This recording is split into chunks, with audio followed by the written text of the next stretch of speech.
2020년 3월 8일 주일입니다.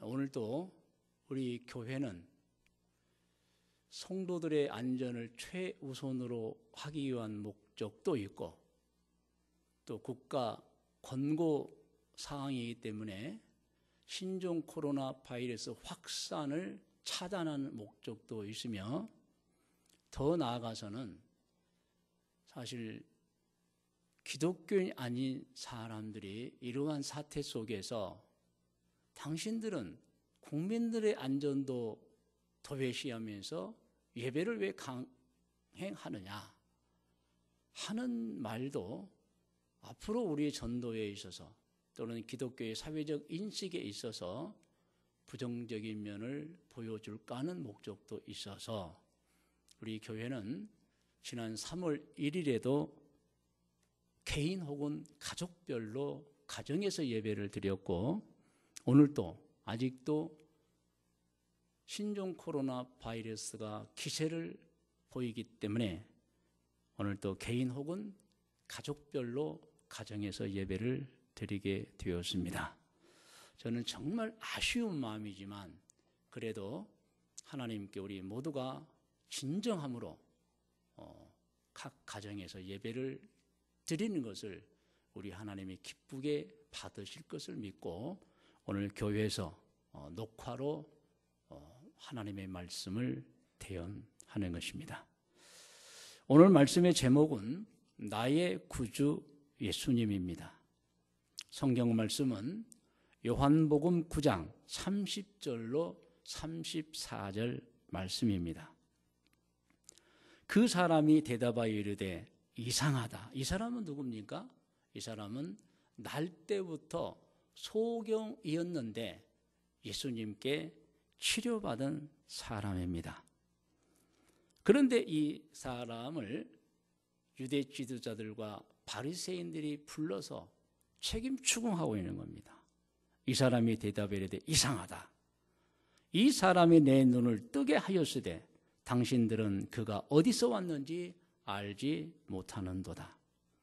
하나님이 죄인의 말을 듣지 아니하시고 경건하여 그의 뜻대로 행하는 자의 말을 들으시는 줄을 우리가 아나이다. 이 말씀이 참 의미심장합니다. 이 날 때부터 소경된 자가 지금 어떻게 보면은 유대 지도자들과 바리새인들을 오히려 가르치고 있는 겁니다. 하나님이 죄인들의 말을 듣겠느냐? 하나님은 경건하여 그의 뜻대로 행하는 자의 말을 듣는데 그가 사람이 할 수 없는 일을 했다고 하는 것입니다. 32절입니다. 창세 이후로 맹인으로 난 자의 눈을 뜨게 하였다함을 듣지 못하였으니 이 사람이 하나님께로부터 오지 아니하였으면 아무 일도 할 수 없으리이다. 이것은 날 때부터 소경된 자가 자기 눈이 떠지는 기적의 사건을 통해서 나는 그분을 하나님이 보낸 자로 믿는다는 선포의 말씀인 것입니다. 유대 지도자들의 반응입니다. 34절 그들이 대답하여 이르되 내가 온전히 죄 가운데서 나서 우리를 가르치려 하고 이에 쫓아내어 보내니라. 오늘 본문 성경 강해입니다. 예수님께서 길을 가시다가 날 때부터 소경이었던 사람의 눈을 고쳐주어서 이건 놀라운 일인 것입니다. 예수님께서는 그 사람에게 수술을 행하지 아니했습니다. 어떤 약도 사용하지 않으셨습니다.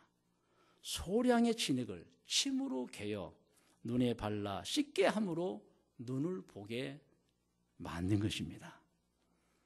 이 사실을 알고 목격한 주변 모든 사람들이 깜짝 놀랐습니다. 심지어는 예수님을 구세주로 믿지 않고 핍박하는 바리새인들도 깜짝 놀랐습니다. 바리새인들은 그 사실을 도저히 믿을 수가 없어서 눈뜬 사람을 찾아 확인을 해본 것입니다. 그런데 의심할 여지가 없었습니다. 그러자 바리새인들은 눈을 뜬 자의 부모를 불러다가 또 확인을 해보았습니다.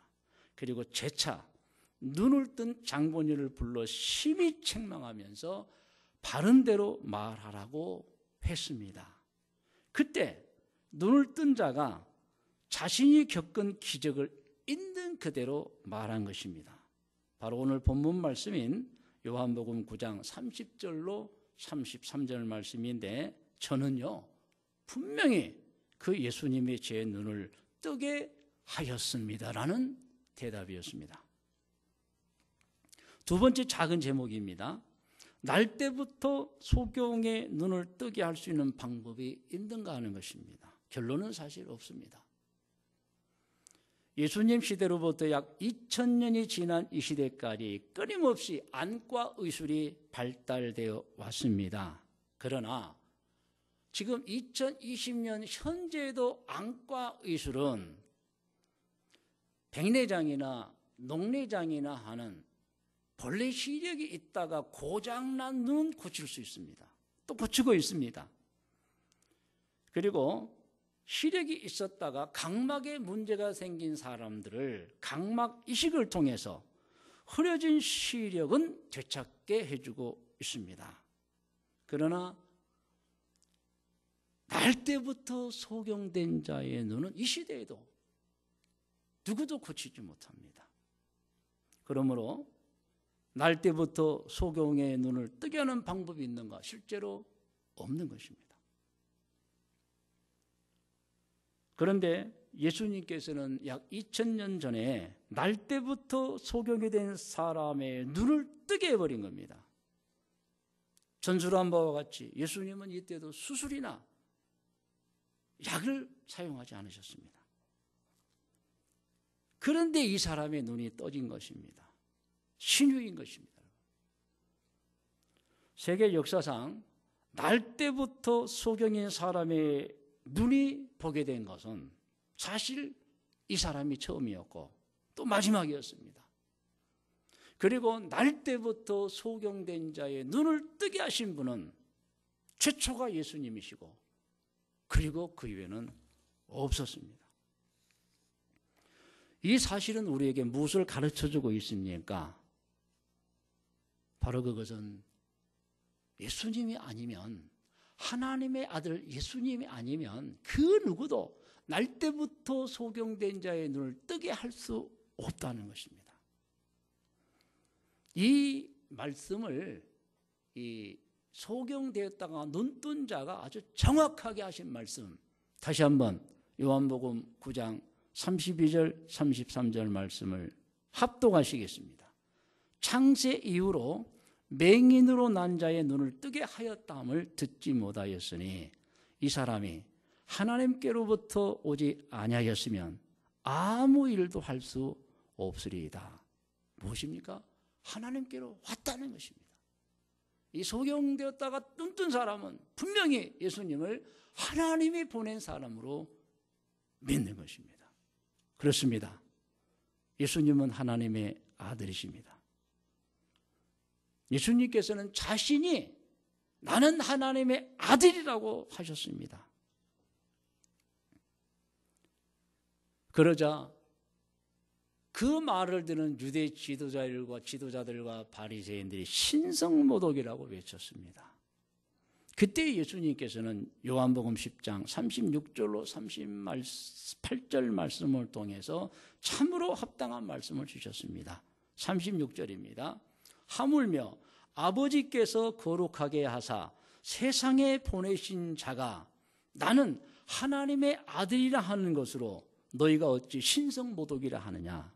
만일 내가 내 아버지의 일을 행하지 아니하거든 나를 믿지 말려니와 내가 행하거든 나를 믿지 아니할지라도 그 일은 믿으라.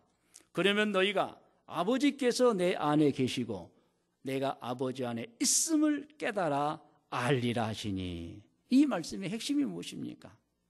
너희가 나를 하나님이 보낸 구세주로 믿지 않고 오히려 신성모독한다고 하는데, 나를 하나님의 아들로 믿지 않는 것은 너희의 자유이나 이것 곧 내가 행하고 있는 일, 곧 하나님만이 하시는 일을 하시는 것을 보고는 판단해 보라는 것입니다.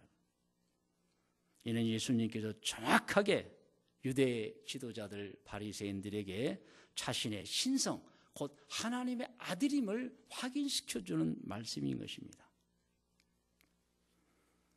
역사 이래로 질병에 걸린 사람들이 여러 가지 방법으로 치료를 받는데 그 첫 번째가 면역력입니다. 면역력은 하나님이 주신 우리 세포가 가지고 있는 힘입니다. 옛날에는 면역력인지를 모르고 자연치유력이라고 표현했습니다. 근데 자연치유가 아닙니다. 이미 하나님이 사람을 만들 때 우리 세포에 면역세포를 두셔서 외부에서 침입하는 온갖 질병을 퇴치하게 해 주셨던 것입니다. 그리고는 약이 등장했고 수술이 등장했고 그리고 방사선이 등장해서 사람을 치료합니다.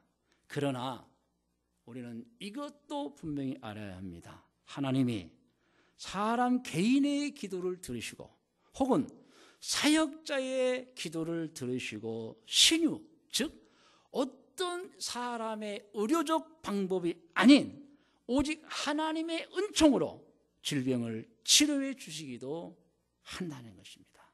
신유입니다. 하나님이 고쳐주심입니다. 예수님께서는 하나님의 아들이기 때문에 이 세상에 오셔서 수없이 많은, 헤아릴 수 없이 많은 신유를 행하셨습니다. 그리고는 신유를 행하시고 항상 말씀하시기를 가서 확인해보라, 가서 검사해보라, 입증을 시켜주라고 말했습니다. 예수님 당시의 문둥병은 천형이라고도 불리는 치명적인 병이었습니다. 그런데 이 병을 예수님께서 말씀으로 수없이 치료해 주셨습니다. 그리고 치료자에게 가서 제사장에게 몸을 보이고 입증하라고 일러 주셨습니다. 그 많은 말씀 가운데 한 말씀이 마태복음 8장 2절로 4절입니다. 한 나병 환자가 나와 절하며 이르되 주여 원하시면 저를 깨끗하게 하실 수 있나이다 하거늘 예수께서 손을 내밀어 그에게 대시며 이르시되 내가 원하노니 깨끗함을 받으라 말씀입니다. 하시니 즉시 그의 나병이 깨끗하여진지라. 예수께서 이르시되 삼가 아무에게도 이르지 말고 다만 가서 제사장에게 내 몸을 보이고, 이것은 오늘말로 표현하면 의사에게 가서 내 몸을 다시 한번 진찰해 보고 모세가 명한 예물을 드려 그들에게 입증하라 하시니라. 가서 검사해 보고 확인받고 진짜로 나았는지 낫지 않았는지 밝혀주라는 것입니다. 여러분, 오늘날도 이 신유에 관해서는 우리가 조금 말씀을 더한다면 어떤 사람들은 신유를 행하기도 합니다. 물론 하나님은 분명히 제자들, 사역자들에게 신유의 은사를 주신다고 말씀하셨습니다. 그런데 일부가 그 신유를 가지고 거짓말을 하고 사기를 치고 현혹하기도 하는 것입니다. 여러분 주변에 혹시 누군가가 신유를 행하시고 약을 끊으라고 한다든가 이제 병원 가지 말라고 하는 분 의심하시기 바랍니다. 예수님께서도 치료를 받았으면 가서 검사해 보라고 하셨습니다. 근데 자기가 무슨 대단하다고 어떤 능력을 받았다고 치료받았으니 약 끊으세요. 이제는 병원에 안 가도 됩니다. 여러분 이런 말은 절대 여러분 현혹당해서는 안 됩니다. 진짜 신유는 고쳐주고 가서 검사하고 확인해 보라고 해야 되는 것입니다. 그런데 이 기독교 안에서도 마치 무당들처럼 무당 행세하는 사람들이 있어요. 이단과 사이비도 있고 우리 기존 정통 교회 안에도 숨어서 활동하고 있는 사람들이 있는데 여러분 분별 잘들 하셔야 합니다. 예수님이 행하신 신유는 진짜입니다. 여러분. 그리고 누구나도 입증할 수 있는 거. 예를 들어서 가나의 혼인잔치에서 물을 포도주로 만든 사건이 있었습니다. 많은 사람이 그 물로 된 포도주를 마시고 진짜 좋은 포도주라고 했습니다. 이 사람이 못합니다. 하나님의 아들 예수님만이 할 수 있는 겁니다. 물로 포도주로 만든 사건은 예수님이 처음이셨고 그 이후에 지금도 없습니다. 그러므로 예수님은 하나님의 아들이신 것입니다. 우리가 누구입니까? 이 기적을 행하신 하나님의 아들 예수님을 구세주로 믿고 있는 하나님의 자녀들인 것입니다. 할렐루야! 여러분, 우리는 하나님의 자녀입니다. 성경을 보면은 예수님이 행하신 수많은 기적들이 있습니다. 예수님께서는 말씀으로 중풍병자를 치료하셨습니다. 사람은 말만으로 중풍병자 치료 못합니다. 예수님 하시는 거예요. 예수님께서는 갈릴리 호수에서 어떤 장비도 사용하지 않고 물 위를 걸으셨습니다. 이거 사람이 할 수 없습니다. 예수님께서는 말씀으로 보리떡 5개와 물고기 2마리만 가지고 남자만 5,000명 이상이 되는 그 많은 사람들을 배부르게 먹이셨습니다. 누가 이 일을 합니까? 어떤 사람도 이렇게 하지 못합니다. 예수님은 하셨습니다. 왜? 하나님의 아들이기 때문에 하신 겁니다. 예수님께서는 나사로같이 죽은 자를 말씀으로 살려내셨습니다. 사람은 할 수 없습니다. 지금도 어떤 사람들은 자기가 하나님이다, 자기가 예수님이다, 자기는 영생불사한다면 이단 사이비가 돼서 사람들을, 특별히 기독교인들까지 현혹시키고 있습니다. 요즘에 코로나19로 인해서 등장한 모 사이비 집단 역시 영생불사를 말합니다. 자기는 죽지 않는다고 말합니다. 뭐 곧 증거가 되겠지만은 절대로 그렇지 않습니다. 우리는 신앙생활하면서 이단과 사이비도 잘 구별해내야 됩니다. 예수님께서는 죽으셨지만 하나님의 아들이기 때문에 3일 만에 부활하여 40일간 사람들과 지내시다가 하늘로 올라가셨습니다. 사람은 할 수 없는 일입니다. 이 세상 모든 사람들은 죽어 무덤을 남깁니다. 우리가 흔히 아는 대로 마호메트도, 석가모니도, 공자도 다 무덤을 남깁니다. 예수님은 무덤이 없으십니다. 여러분 잘 아실 겁니다. 이 세상 사람 누가 이렇게 예수님이 하신 일을 하실 수 있겠습니까? 아무도 할 수 없습니다.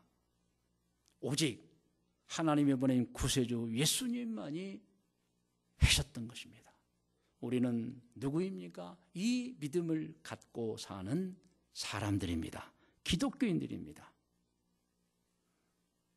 예수님께서 분명하게 말씀하셨습니다. 오늘 다시 한번 요한복음 10장 36절로 38절을 읽겠습니다. 하물며 아버지께서 거룩하게 하사 세상에 보내신 자가 나는 하나님의 아들이라 하는 것으로 너희가 어찌 신성모독이라 하느냐. 만일 내가 내 아버지의 일을 행하지 아니하거든 나를 믿지 말려니와 내가 행하거든 나를 믿지 아니할지라도 그 일은 믿으라. 신유를 믿으라. 기적을 믿으라. 사람이 할 수 없는 일을 보고 내가 하나님의 아들인 줄 믿으라는 거예요. 그러면 너희가 아버지께서 내 안에 계시고 내가 아버지 안에 있음을 깨달아 알리라 하시니 아멘.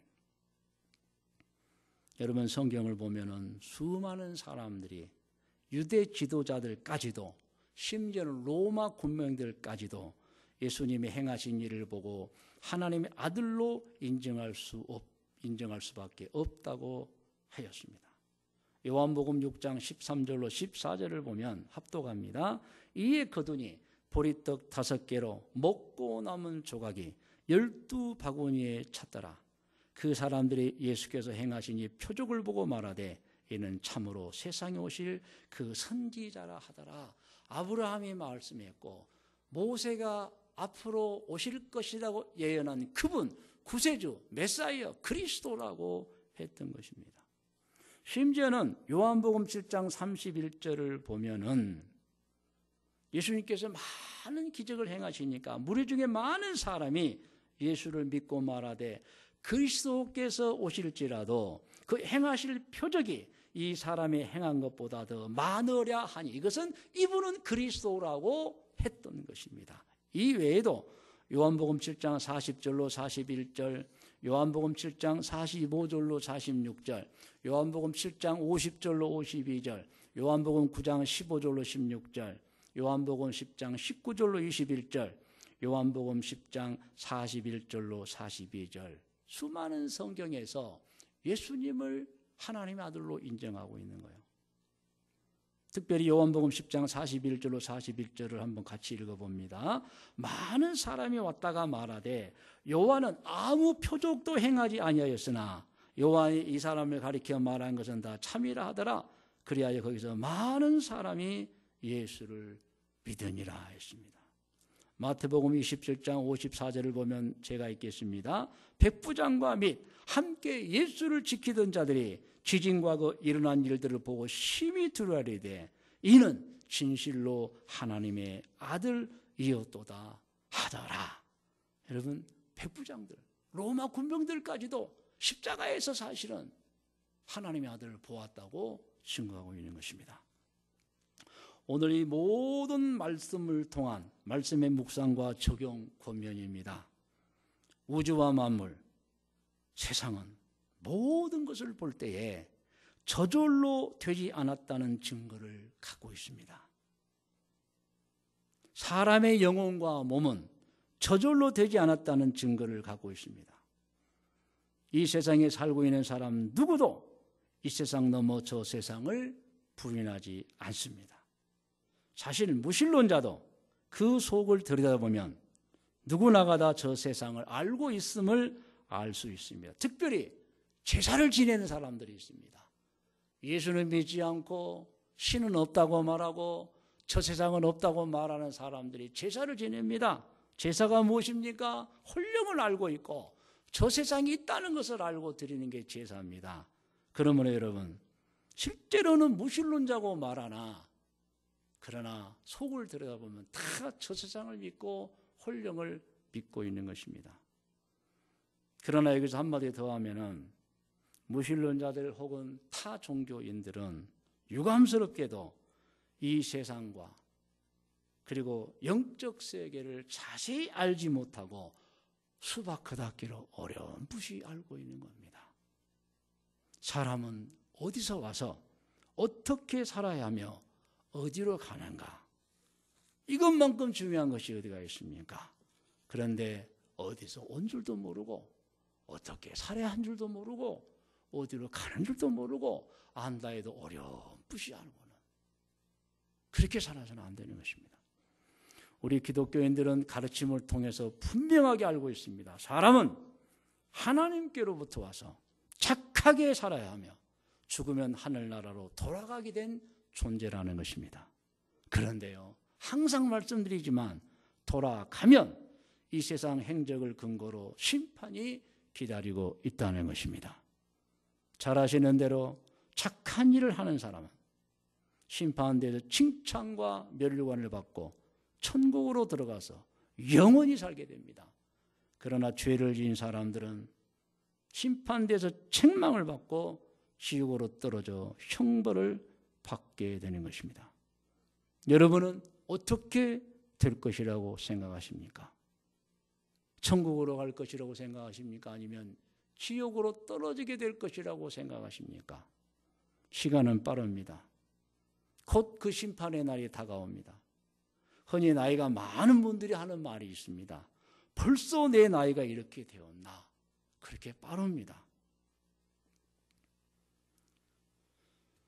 프랑스 과학자며 수학자인 파스칼은 친한 친구의 죽음을 계기로 인생을 깊이 생각하다가 신앙을 회복하고 하나님을 만난 사람입니다. 그리고는 그렇게 좋아하던 학문, 곧 수학을 버리고 멈추고 그때부터는 하나님을 만나지 못한 사람들을 전도하기 시작했습니다. 파스칼은 누구를 만나든지 하나님은 계십니다라고 말했던 겁니다. 그렇습니다. 맞습니다. 이 세상 너머에 하늘나라가 있습니다. 그리고 이 세상은 우연히 저절로 되지 않았습니다. 우주와 이 세상 만물은 단 0.001mm 오차 없이 지금도 정확하고 정교하게 운행되고 있습니다. 누가 붙들고 있는 겁니다. 그분이 하나님이십니다. 사람은 원숭이 자손이 아닙니다. 동물도 아닙니다. 하나님의 아주 거룩한 존재들인 것입니다. 그런데 죄가 이 거룩한 사람을 동물처럼 금수마도 못하게 가치없는 존재로 만들어버렸던 것입니다. 혹시 우리 성도님들 가운데도 아직도 신앙이 미비한 분들이 있습니까? 오늘 분명히 들으시기 바랍니다. 아직 기회는 있고 시간이 있습니다. 이제부터라도 성경 말씀을 통해서 하나님을 분명히 알고 예수님을 확실하게 구세주로 믿으시기를 바랍니다. 그리고 지은 죄가 있다면 철저하게 회개해서 용서받아야 합니다. 여러분, 우리 정체가 뭡니까? 과거에 다 죄인들이었습니다. 그러나 예수님 믿고 죄를 회개하여 죄를 용서받은 의인들이 되었습니다. 참으로 지난 날을 돌아보면 죄송하기 그지없습니다. 그러나 이제는 우리는 죄사함의 은혜와 구원의 은혜를 입은 사람들입니다. 그래서 용기를 내서 이제는 어떤 죄도 짓지 않고 살겠다고 각오한 사람들이 기독교인인 것입니다. 오늘 또 신종 코로나 바이러스 때문에 교회 오지 못하고 가정에서 개인 혹은 가족별로 예배드리는 성도 여러분, 비록 여러분이 교회에서 예배를 드리지 않지만 우리 하나님께서 가정에서 예배드리는 여러분과 함께하고 계신 줄로 믿습니다. 예배를 드리는 여러분 모두에게 하나님의 크신 은총이 가득하시기를 축원합니다. 항상 바람이 있습니다. 우리 교회 성도님들은 주간 성도의 생활 고백서를 이용해서 매일 3번 개인 예배를 드리시면서 날마다 착한 일 많이 하시기를 바랍니다. 하나님께서 여러분 가정에 행복을 주실 줄로 믿습니다. 할렐루야.